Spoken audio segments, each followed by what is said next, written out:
Welcome to MMAPlay365. I'm Newsome, and I'm here to give you the Base AI recap from last weekend at UFC 277. Now, from the last 8 weeks prior to this, we had a couple of back-to-back weekends, which was 43%. That's back-to-back previous to last weekend. But before that, we were hitting 70%, 80%. We even had a 100% week, 75%. Our numbers were really, really good. And I said for the last 2 weeks that, listen, MMA is such a volatile sport. There's going to be a couple of events every now and again that are a little bit low. That was the case because the AI, Base AI, the UFC prediction software was bang on cooking again this week. It's 69.2%, 70 if you're incorrectly rounding it up mathematically. But yeah, listen, it was a very good weekend again for Base AI. It got 9 wins out of the 13, so only 4 picks incorrect. And a couple of those fights were extremely close as well. So again, really impressed with Base AI. You know, like I said, it's going to have a couple of weeks every now and again that just is a little lower than what we like. But, you know, for the most part, this is insane software and I absolutely love it. So we start with the value section. I'm going to talk about, as always, if it's the first time that you're here, I'm going to be talking about a couple of the fights that it picked last weekend, where it went well, where it didn't, and where there was, you know, tons of value and little gems every now and again pop up, which is one of them in this video as well. So make sure you continue listening. But we start with the value section. Alex Morono versus Matthew Semelsberger. Now, this was an incorrect prediction from Base AI. So Base AI actually had Morono's chance of winning at 45%, obviously Semelsberger at 55%.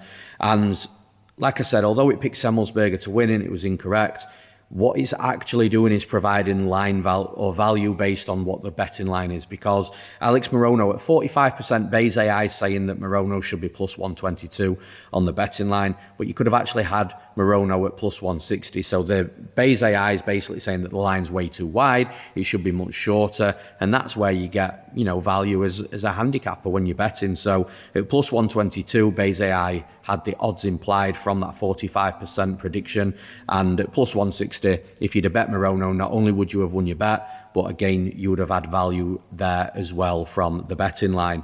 Now, another value fight, this is a little bit twisted though, this is the other way around. So Brandon Moreno versus Kaicara France. Now, again, this was an incorrect prediction, and actually the AI was predicting Kaicara France to win very, very slightly. It was 50.37%. So it was basically a coin flip.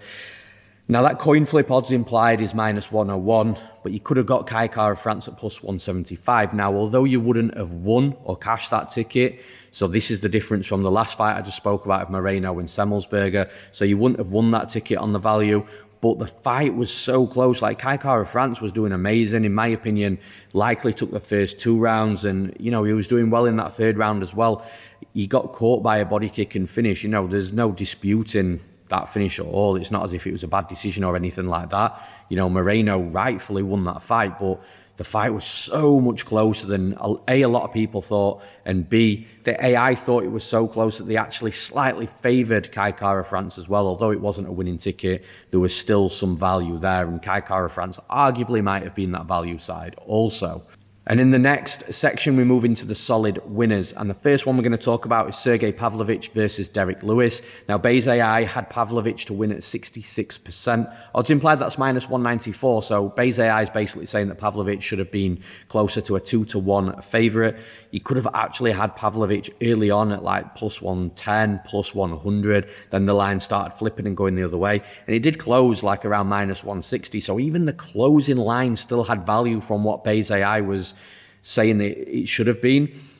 But again, it settled at around minus 140. So there was value everywhere, no matter where you bet Pavlovich, whether it was early on, whether it was late.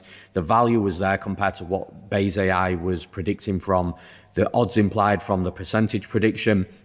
It's just the longer you waited, the less value you would have got. But then you take it a little bit further. Pavlovich to win inside the distance, you had the knockout and submission percentages together, and you get 57%. Odds implied, that's minus 133. You could have had Pavlovich via a win inside the distance. That even covers submission. I know he was never likely going to win by submission, but that still gives you plus 100 inside the distance, which is still value when you're comparing it to the minus 133 odds implied from the percentage prediction. Now we're going even further with Pavlovich though, to win by KO TKO. So take away the submission, KO TKO, 56% odds implied, that's minus 127. You could have had plus 110 on the betting line for Pavlovich to win by KO TKO. More value there, but then this is where it gets even better. Pavlovich to win via KO TKO in round 1. Bayes AI had at 49%, which is an insanely high number for a specific prop and round together.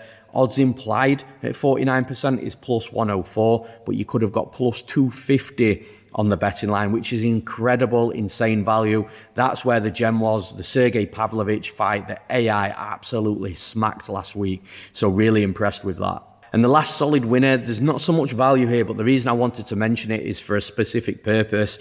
Amanda Nunes versus Julianna Pena. Nunes to win 52%, Bayes AI predicted. Odds implied, that's minus 108.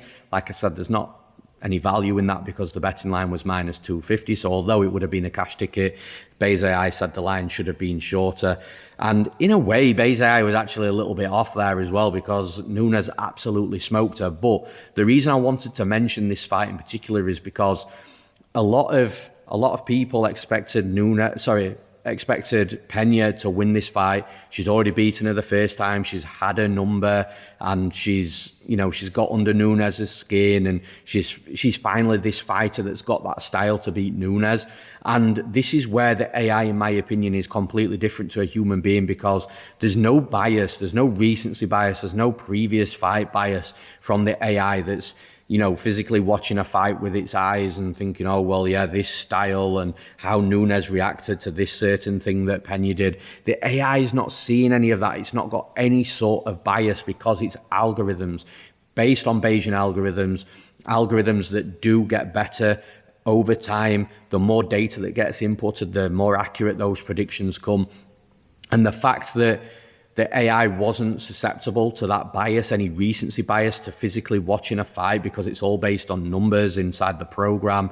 And I feel that that's a massive advantage for Bayes AI because, like I said, a lot of people are on Pena, and I get it because you can be led to believe that Pena finally is that kryptonite for Amanda Nunes, but that wasn't the case, and the AI doesn't get suckered into that recency bias or any sort of bias at all because it's a computer-based algorithm. So that's one fight that I wanted to mention from that perspective, and that's something that I'm really excited about with our prediction software with Bayes AI. Now, normally I would be jumping in right now to the bad winners section because most weeks there is a very bad prediction from Bayes AI's, only ever like one or two every like few weeks.